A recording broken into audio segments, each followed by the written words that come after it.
देखो हमने मराठा में कहाँ तक पढ़ा था? मराठा में हमने पढ़ा था मराठाओं के बारे में हमें कैसे पता चलता है, मराठाओं के बारे में हमें कैसे पता चलता है, तो हमने पढ़ा था अलबरूनी और अलबरूनी की रहला की किताब हिंद और रहला दो किताबों से पता चलता है हमें किसके बारे में, सिवा मराठाओं के बारे में। अब जो मराठा थे वो पहले दक्कनी साम्राज्य का पार्ट हुआ करते थे। दक्कनी साम्राज्य में क्या हुआ करते थे, वो सेना में शामिल हुआ करते थे और सेना में शामिल होते होते वो धीमे धीमे क्या हुए, शक्तिशाली बने। अब उसके बाद क्या हुआ कि इस पूरे एरिया में जब वो उनकी शक्तिशाली वो शक्ति के रूप में स्थापित हुए तो उन्होंने क्या किया कि इस महाराष्ट्र वाले दक्कन वाले एरिया में ही उन्होंने अपनी शक्ति को केंद्र बनाया था।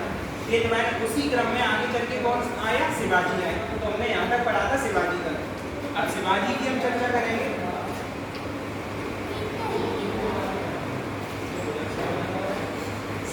तो शिवाजी के बारे में देखा तो शिवाजी की पत्नी थी सोयराबाई, जो हमने देखा था। फिर शिवाजी की पत्नी का नाम सोयराबाई था। अब शिवाजी के दो पुत्र हुआ करते थे, एक का नाम था राजा राम और एक का नाम सामाजी था। तो राजा राम को उनकी पत्नी ने चुना था।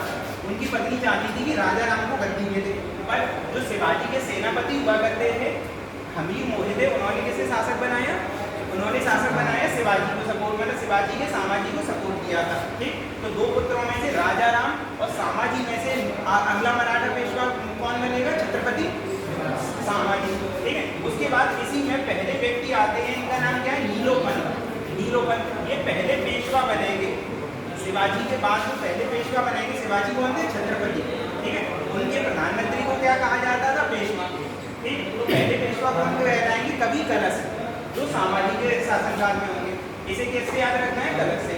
उसके बाद देखा था हमने औरंगजेब का एक पुत्र हुआ करता था, इसका नाम क्या था, अकबर। अकबर हुआ करता था। तो अकबर जो इसका पुत्र था वो कहाँ जाता है, दक्कन के साम्राज्य में। वहाँ पे क्या होता है, उसे शरण देते हैं सामाजी। अब अगर उसे शरण सामाजी देंगे तो औरंगजेब से झगड़ा होगा।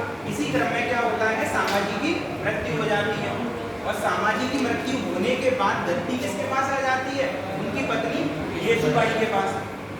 और येसुबाई के बाद साहू होते हैं। येसुबाई के पुत्र कौन होते हैं, साहू होते हैं। तो सामाजी के पुत्र साहू को गद्दी मिली थी, पर होता क्या है इसी क्रम में कि इन्हें कौन कर लेगा, कैद, औरंगजेब। इन्हें औरंगजेब कैद कर लेगा। अब जो दूसरा पुत्र बचा था राजा राम, अब गद्दी किसे मिलेगी, राजा राम को। तो अगले छत्रपति कौन बनेंगे, राजा राम। ठीक, राजा राम। अब राजा राम की पत्नी हुआ करती थी, कुछ समय बाद राजा राम की हो जाएगी मृत्यु। उसके बाद उनकी पत्नी आएगी ताराबाई। राजा राम की पत्नी आएगी ताराबाई, और ताराबाई के जो पुत्र हुआ करते थे उनका नाम था शिवाजी को। अब शिवाजी को अल्पवयस्क थे, इस वजह से सत्ता किसके पास रही, ताराबाई के पास।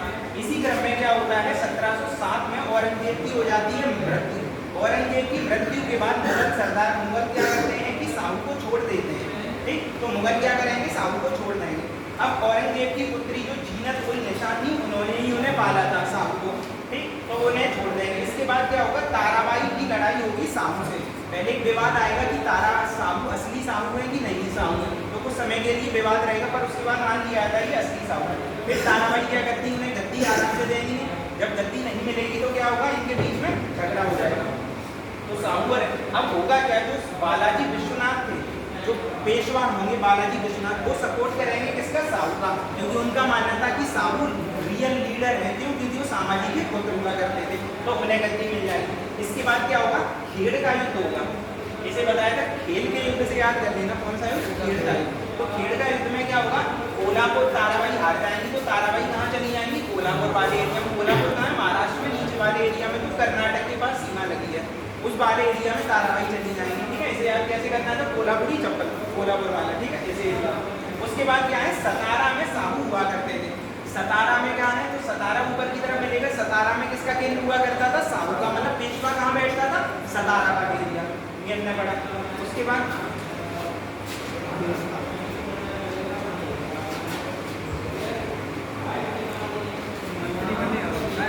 अब इसके बाद देखेंगे पेशवा का। तो पहले साहू का हम देखेंगे कि साहू का क्या हुआ। तो साहू लगभग 1748 तक जीवित रहेंगे, 49 में उनकी मृत्यु हो जाएगी। उसके बाद उनका एक पुत्र आएगा जो गोद लिया जाएगा, उसकी मृत्यु हो जाती है, उसे मार दिया जाता है। तो छत्रपति का यहाँ पे खत्म हो जाएगा। पर इसी दौरान पेशवा शक्तिशाली होते चले गए। तो पहले पेशवा जो शक्तिशाली थे उनका नाम क्या था?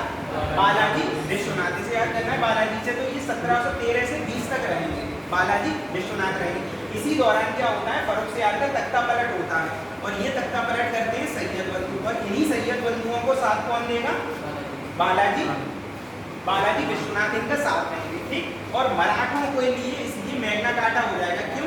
क्योंकि मराठों को अब इतनी शक्ति मिल गई थी, वो मुगल सत्ता में हस्तक्षेप कर रहे हैं, मतलब वही मराठे जो कुछ समय पहले तक कैद हुआ करते थे, औरंगजेब से हारे थे, अब उन्हें पूरी सत्ता का केंद्र बांध दिया गया। उनकी वजह से सोचो मुगल की गद्दी में चेंज आ रहा है, तो ये क्या कहलाएगा? मराठाओं का मैग्ना कार्टा कहलाएगा। तो ये मेंस का आया हुआ है, मेंस में ऑप्शनल में आया हुआ है कि मराठाओं का मैग्ना कार्टा क्या है, ठीक है, तो ये याद रखना। उसके बाद एक नाम और मिलता है जो भी करेंट में भी चल रहा है, कान्होजी अंगारिया। अब कान्होजी अंगारिया के नाम पे अभी एक शिप चली है 1-2 सालों से, तो एक जहाज का भी नाम है। तो ये क्यों जहाज का नाम? ये नेवी के सपोर्टर, मतलब नेवी जो स्थापित करी थी मराठा की, वो सबसे शक्तिशाली इन्हीं के समय हुआ करती थी, तो इनका नाम थोड़ा ज्यादा फेमस है, कान्होजी अंगारिया का नाम याद है। तो हमने पहला पढ़ा कि बालाजी विश्वनाथ जो हुआ करते थे वो पहले पेशवा थे। इसके बाद अगले पेशवा को बनाएंगे बाजीराव, ठीक है, बाजीराव। इनका कार्यकाल होगा 1720 से लेके 1740 तक, 20 वर्ष तक, बस सबसे बड़ा कार्यकाल नहीं होगा इनका, ठीक है। इनका कार्यकाल अगर क्रम से पूछेगा, क्योंकि पिछली बार पेपर में आया था क्रम से लगाने के लिए, माधवराव, नारायण राव, बालाजी और विश्वनाथ 4 का दिया था ऑप्शन में, तो ये क्रम आया था पिछली बार। अब हो सकता है इस बार पूछे कार्यकाल पूछने, तो इनका कार्यकाल 2nd नंबर पर रहेगा, ठीक है, पर लंबे समय तक रहेंगे। अब ये छत्रसाल की सहायता करेंगे, ठीक। उसके बाद क्या होगा, 1337 में दिल्ली पर आक्रमण करेंगे। अब हमें याद है 1339 में क्या हुआ था, नादिर शाह का अटैक हुआ था, नादिर शाह का अटैक हुआ था दिल्ली पर। उससे पहले इस एरिया में 1337 में बाजीराव ने क्या किया था, अटैक किया था, क्योंकि बाजीराव का मानना था कि कटक से अटैक था, मतलब उत्तर भारत से दक्षिण भारत तक पूरे एरिया में मराठा साम्राज्य होना चाहिए, ठीक। क्योंकि वो क्या करते थे, उनका मानना था कि मराठा जो हिंदू वाला है तो वो साउथ तक जाना चाहिए, तो साउथ तक ये ऐसे पहले मराठा होंगे जो कहाँ तक जाएंगे, दिल्ली तक कर ले आएंगे, टैक्स आगरा दिल्ली तक, और नीचे साउथ केरल तक चले जाएंगे, ठीक।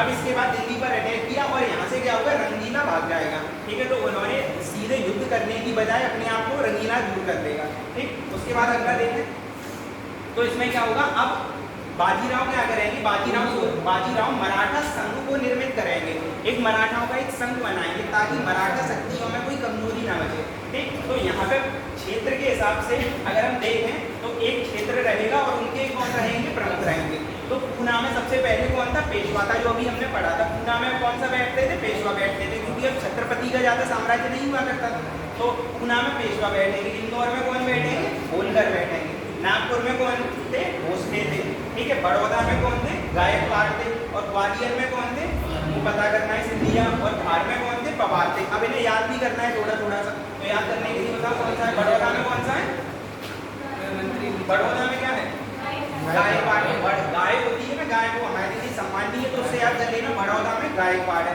उसके बाद नागपुर में कौन है, भोसले है, ठीक है। नागपुर में इसे कैसे याद किया था, भोसले से, ठीक है, भोसले से, ठीक है। तो और इंदौर में क्या है, होलकर। इंदौर क्या है, सबसे स्वच्छ शहर है पिछले कुछ वर्षों से, तो इसमें कोई होल वगैरह नहीं है, तो यहाँ कौन सा याद करना, होलकर वाला है। और पूना में क्या था, पेशवा नहीं है, कुछ याद करोगे क्योंकि ये आ चुका है मेयर्स ऑफ फॉलोइंग के रूप में, तो इनमें से कम 3 या 4 का डिमांड करती है, ठीक। उसके बाद इसका क्षेत्र देखो, इसके बाद इसके क्षेत्र में देखेंगे तो यहाँ पे कौन थे, ग्वालियर में कौन है, सिंधिया है, इंदौर में कौन है, होलकर है, और इधर कौन है, गायकवाड़ है।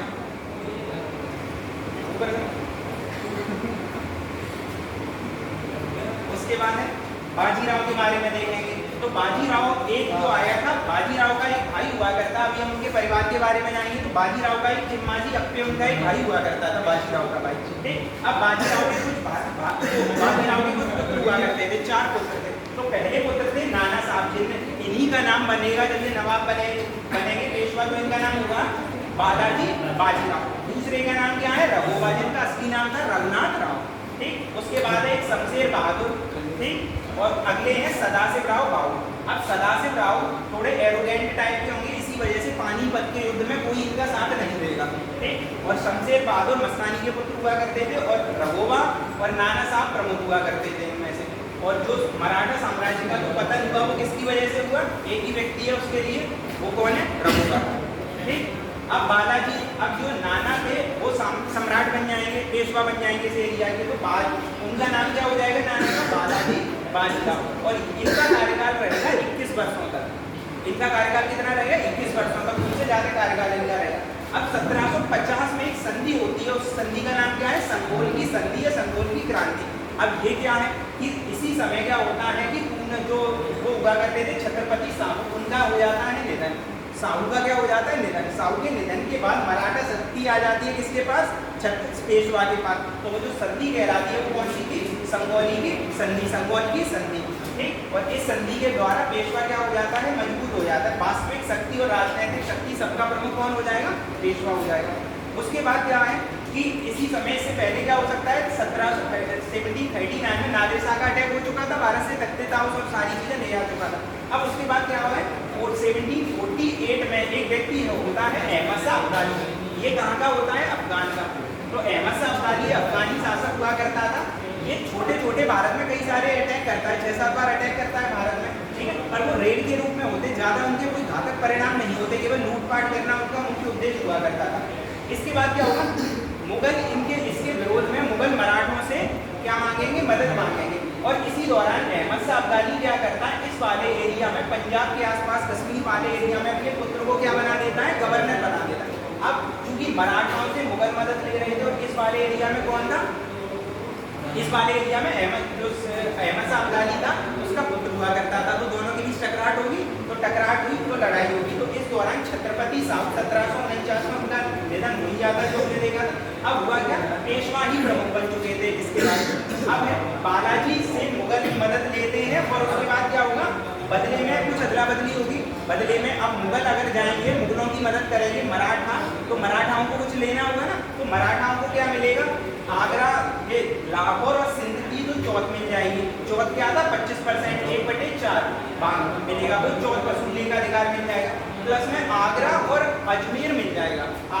आगरा और अजमेर मिल जाएगा। आप सोचो, आगरा वाला एरिया जो कि दिल्ली के बिल्कुल केंद्र में हुआ करता था, आगरा का एरिया। अब आगरा का एरिया अगर मिल जाएगा तो मराठा बहुत शक्तिशाली हो जाएंगे इसके समय, ठीक। तो ये हो जाएगा। उसके बाद क्या है? लाहौर में चौथ और ये मिल जाएगा। उसके बाद है बालाजी जो थे वो अहमद शाह के पुत्र की हत्या करते हैं। लेकिन आगरा के एरिया में क्या हुआ करता था? जो पंजाब वाला एरिया, कश्मीर वाला एरिया था, उसमें क्या होगा? इनकी हत्या हो जाएगी। हत्या के बाद क्या होगा? अहमद शाह अब्दाली भारत में अटैक करेगा। तो वो डेट क्या थी? 1761 में पानीपत का तृतीय युद्ध होगा। अब इस युद्ध में मराठा हार भी हो जाते हैं, जबकि मराठाओं के पास तो पूरा भारत था उस एरिया, उस टाइम तो मराठाओं की हार का सबसे प्रमुख कारण था गुरिल्ला युद्ध, ठीक। तो उनकी हार का प्रमुख कारण था गुरिल्ला युद्ध। गुरिल्ला युद्ध उससे पहले वो ज्यादातर आमने सामने की लड़ाई नहीं करते थे, आमने सामने की लड़ाई नहीं करते थे। इस वजह से वो उससे परिपक्व नहीं थे। और धीमे धीमे क्या करता है? सीधे जब अटैक करेंगे तो वो हार जाएंगे। दूसरा एक कारण सदाशिवराव भाऊ का बताया था। सदाशिवराव भाऊ क्या करते हैं? एरोगेंट टाइप के होते, तो आसपास के मराठा क्या करते थे? आसपास के अपने एरिया में चौथ वसूलते थे और संदेश मुखी वसूलते थे। तो हुआ क्या? जब दूसरे के एरिया में जाके टैक्स लेते थे तो वो विरोधी हो जाएंगे। पर पानीपत के युद्ध में किसी भी शक्ति ने मराठाओं की क्या की? मदद नहीं की। जब मदद नहीं करेंगे तो क्या होगा? ये हार जाएंगे, ठीक। उसके बाद क्या है? अब बालाजी के बाद देखेंगे बालाजी बाजीराव की फैमिली का ट्री।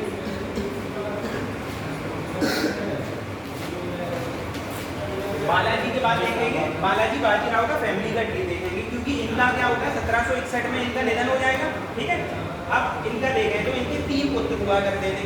एक था विश्वासराव, एक माधवराव और एक कौन था? नारायण राव। 3 थे, एक विश्वासराव, माधवराव और नारायण राव। और उनके 3 भाई थे। वो कौन से थे? एक रघुबा हुआ करता था, एक शमशेर हुआ करता था और तीसरा था जो सदाशिवराव भाऊ था।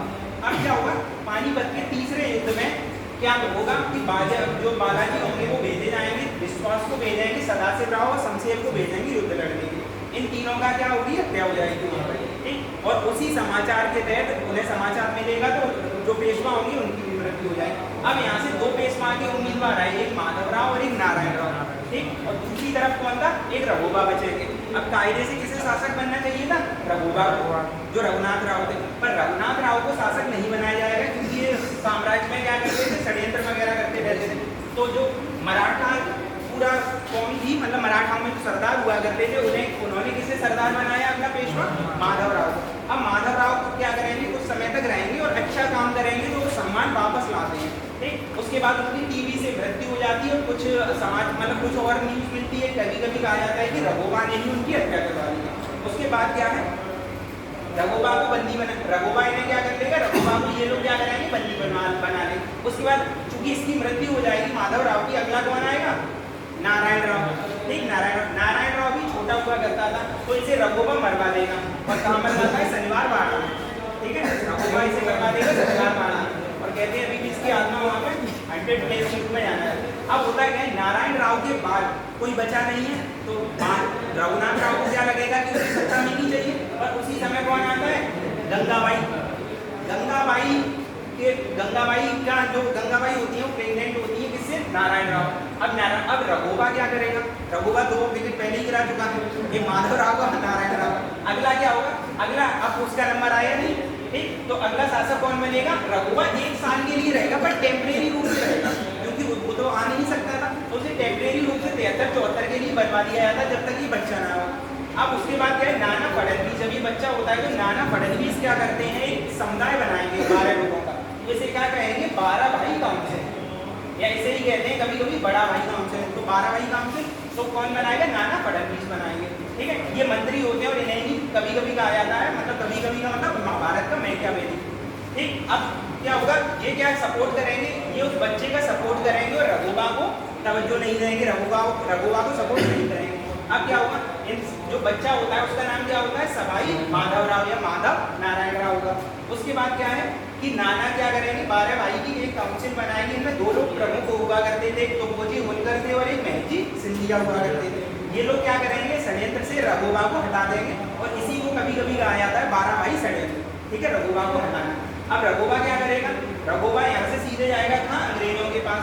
रघोबा कहाँ जाएगा, अंग्रेजों के पास, क्योंकि वो सत्ता में नहीं आ पाया अंग्रेजों। अब रघोबा के पास कुछ था नहीं, तो वो क्या करेगा, सूरत में जाके अंग्रेजों से ये कहेगा कि कोई एक संधि कर लेते हैं और हमें क्या पेशवा बनवा देना, बदले में जो चाहोगे। तो अंग्रेजों से पूरा कागज थमा देंगे और उस पर सब लिखवाएंगे, क्या, एक सालसेट और बसी दे दो। अब रघोबा क्यों मंजूर कर लेगा ये सारी शर्तें, क्योंकि उसके पास तो सत्ता थी नहीं, तो क्या करेगा, सालसेट और बसी दोनों देने के लिए तैयार हो जाएगा रघोबा। ठीक, और इसमें ये सालसेट वाला बिल्कुल महाराष्ट्र के किनारे में है दोनों। ठीक, उसके बाद सूरत और भड़ौच ये टैक्स में जाएंगे। सूरत में तो ईस्ट इंडिया कंपनी पहले से ही थी, ईस्ट इंडिया पर उसके बाद टैक्स की पावर नहीं थी, तो क्या करेगा, सूरत और भड़ौच वाले एरिया में वो टैक्स की पावर मिल जाएगी। इसी को क्या कहा जाता है, सूरत की संधि 1775 में। उसके बाद क्या होगा, अब चूंकि इस बार ये संधि किससे हुई है, बम्बई की ईस्ट इंडिया कंपनी से। भारत में 3 काउंसिल हुआ करती थी, एक बम्बई वाली, एक मद्रास वाली और एक कलकत्ता वाली। अब डेट है 1775, इससे पहले क्या आ चुका था, 1773 का रेगुलेटिंग एक्ट, और रेगुलेटिंग एक्ट में बंगाल के गवर्नर जनरल बना दिया गया था वॉरेन हेस्टिंग्स को, रेगुलेटिंग एक्ट। अब हुआ क्या, चूंकि उसमें शर्तें एकदम एग्जैक्ट नहीं थी कि किसे कितनी पावर मिलेगी, पर अनुमान ऐसा लगाया जाता था कि वॉरेन हेस्टिंग्स के पास सबसे ज्यादा पावर होनी चाहिए, क्योंकि उसे ही बंगाल का गवर्नर बनाया गया। तो ये क्या करेगा, बम्बई की इस सूरत की संधि को मना कर देगा, इसे मानने से मना कर देगा वॉरेन हेस्टिंग्स। ठीक है, तो कलकत्ता की जो ईस्ट इंडिया कंपनी थी वो इस कानून को, इस समझौते को मानेगी नहीं। वॉरेन हेस्टिंग्स क्या करेगा, रेगुलेटिंग एक्ट के आधार बनाते हुए इसे वापस कर देगा। इसी दौरान क्या होता है, चूंकि ये संधि हो चुकी थी, कर्नल एक कीटिंग हुआ करते थे, कर्नल कीटिंग के नेतृत्व में क्या होता है, एक सेना सूरत जाती है, सूरत से जाती है, और ये क्या होगा, मराठों का विरोध होगा यहाँ पर और युद्ध हो जाएगा। अब इसी टाइम क्या होता है, 1775 में एक आरस का युद्ध होता है, 1775 में एक आरस का युद्ध होता है, और इस युद्ध के बाद जो संधि होती है वो कौन सी होती है, पुरंदर की संधि होती है। अब समस्या क्या थी, पहले ही सूरत की संधि को नकार दिया गया था, एक और संधि होती है उसे कहते हैं पुरंदर की संधि। ठीक है, तो पुरंदर की संधि कब होगी, 1746 में। ये कब होगी, इस संधि को कौन करेगा, क्योंकि यहाँ पहले में हार चुके हैं अंग्रेज, तो ये संधि करेंगे अंग्रेज, कलकत्ता की सरकार और पूना का दरबार। पूना का मतलब वो 12 भाई काउंसिल, तो कलकत्ता की सरकार इसकी संधि कर रही है। अब होगा क्या, अंग्रेज इसमें क्या माना गया, पूना की सरकार ये कहेगी अंग्रेजों से कि तुम्हें क्या करना है, रघोबा का सपोर्ट नहीं करना है। तो इसमें एक सबसे जो मेन मांग होगी वो रघोबा की कोई सपोर्ट नहीं करेगा पेशवा बनने के लिए, और सवाई माधव राव जो थे नारायण राव के, तो उन्हें क्या किया जाएगा, पेशवा बना दिया जाएगा। अब बम्बई सरकार ये वाली संधि नहीं मानेगी। ठीक, पहली वाली संधि किसने नहीं मानी थी, सूरत वाली, जो बंगाल की ईस्ट इंडिया कंपनी थी वॉरेन हेस्टिंग्स वाली, उसके बाद उसने करी थी पुरंदर की संधि। पुरंदर की संधि को मानने से मना कर देगी बंगाल की सरकार, ठीक, पुरंदर की संधि को मानने से बंगाल की सरकार मना कर देगी। इसके बाद दोबारा से एक युद्ध स्टार्ट हो जाएगा, ठीक। और इसके बाद जो डेट है वो है 79, जिसमें कौन सी संधि हुई? तालगांव की संधि। अगली दो संधि गांव के नाम से, एक बड़गांव की संधि, एक तालगांव की संधि। तो याद करना आसान है, एक बड़े से गांव में तालाब कुछ ऐसे करके आता है, तो एक तालगांव की संधि और एक बड़गांव की संधि। अब देखना इस तालगांव की संधि में क्या हुआ, अंग्रेज फिर से आ जाएंगे। तालगांव की संधि में अंग्रेज फिर से आ जाएंगे। उसके बाद जो संधि होगी तालगांव के क्षेत्र में आ रहेंगे, संधि कौन सी हो जाएगी? बड़गांव की संधि। अब बड़गांव की संधि क्योंकि अपमानजनक होगी मराठों से, मराठे क्या करेंगे, ईस्ट इंडिया कंपनी के ये वाले क्षेत्र में से काफी क्षेत्र ले लेंगे। तो वॉरेन हेस्टिंग्स इस संधि को नहीं मानेगा, वॉरेन हेस्टिंग्स इस संधि को मानने से इनकार कर देगा। उसके बाद क्या होगा कि मराठा क्षेत्र वापस ले लिए जाएंगे और वॉरेन हेस्टिंग्स के लिए अपमान होता है। इसी दौरान क्या होगा, मराठे इसी बीच अपने को क्या करेंगे, मजबूत कर देंगे। पर इसी टाइम में क्या होता है गलत कदम की, जो मेहदी सिंधिया होते हैं, मेहदी सिंधिया वो अकेले ही अटैक कर देते हैं अंग्रेजों पे, ईस्ट इंडिया कंपनी पे, और वो हार जाते हैं। अब हारने के बाद उनसे डायरेक्टली कोई समझौता नहीं किया जाता, ना कोई संधि होती है। यहाँ पे एक समझौता वॉरेन हेस्टिंग्स उन्हें बिठा के करेगा कि तुम्हें क्या करना है, हमसे समझौता करवाना है। किसका? 12 भाई काउंसिल का, मतलब मराठों के बीच मध्यस्थता करवानी है। सिंधिया क्या करेंगे, मध्यस्थता करवाएंगे मराठों और ईस्ट इंडिया कंपनी के बीच। बस इतना काम था इस युद्ध में हारने के बाद, उन्हें इस बात को मंजूर किया गया था। ठीक, तो क्या हो जाएगा, अगले में ईस्ट इंडिया कंपनी को बात मान लेंगे और इसी संधि को क्या कहते हैं, सालाबाई की संधि। और इसी के साथ पहला कौन सा युद्ध होता है, वो समाप्त हो जाता है। ठीक, अब सालाबाई की संधि में क्या होगा, 82 में हमने पढ़ा कौन सा, सबसे पहले सूरत की संधि, सूरत की संधि के बाद पुरंदर की संधि, फिर बड़गांव का युद्ध। ठीक, और उसके बाद क्या आ जाएगा लास्ट में, सालाबाई की संधि। उसके बाद क्या है, अब इसमें क्या होगा कि सालसेट वाला एरिया जो कि अंग्रेजों से भी ले लिया था और अंग्रेजों ने सूरत की संधि में वो लेने की बात कही थी, ये क्या होगा, ईस्ट इंडिया कंपनी के पास रहेगा। ठीक, उसके बाद क्या, रघोबा का सहयोग नहीं करेंगे जैसा पहला तय था। और अगला क्या होता है, पेशवा को पेंशन देने के लिए राजी हुए। कुल मिलाकर ये वाली संधि किसके पक्ष में थी, ईस्ट इंडिया कंपनी के पक्ष में थी। जबकि दबाव में कौन था, ईस्ट इंडिया कंपनी की दबाव में थी, मतलब वो हार चुकी थी। पर संधि के मामले में भारत हमेशा पिछड़ जाता। अब देखो ये क्या होता है, प्रथम युद्ध समाप्त हो जाता है। उसके बाद कुछ समय तक जो बड़ा भाई काउंसिल था वो काम कर रहा था। 1795 में माधव जो राव टू थे वो क्या करते हैं, उसी शनिवार बाड़ा से मतलब कूद के मृत्यु कर लेते। क्यों? क्योंकि उन्हें मानसिक दबाव होता है, छोटे होते हैं क्योंकि एक तो, और वो जो काउंसिल 12 लोगों की होती है वो उन पर दबाव डलवाती डिसीजन वगैरह के लिए, तो क्या करेंगे, आत्महत्या कर लेंगे वहाँ। अब समस्या थी फिर वही, उत्तराधिकारी इनका भी कोई नहीं है क्योंकि खुद ही एक बच्चे थे। अब कायदे से रघोबा का परिणाम आना चाहिए था, ठीक है, रघोबा। तो रघोबा दोबारा से एंट्री मारेंगे, पर एंट्री कौन मारेगा, रघोबा का पुत्र। ठीक, तो यहाँ पे कौन आएगा, अगला व्यक्ति, रघोबा का एक पुत्र हुआ करता था, उसका नाम क्या था, बाजीराव टू। ठीक है, बाजीराव टू रघोबा का पुत्र होगा। बाजीराव टू को पेशवा बना दिया जाएगा और वो काम करने का कोई मतलब इच्छुक व्यक्ति होता नहीं है, ज़्यादा कोई उसके बारे में ऐसा मिलता नहीं है। उसके बाद 1800 में ही, अभी 95 के आसपास था, उसके बाद नाना जो फडणवीस थे उनकी क्या हो जाती है, मृत्यु हो जाती है। अब मराठा सरदारों में अब चूंकि नाना की मृत्यु हो जाएगी, उसके बाद क्या है,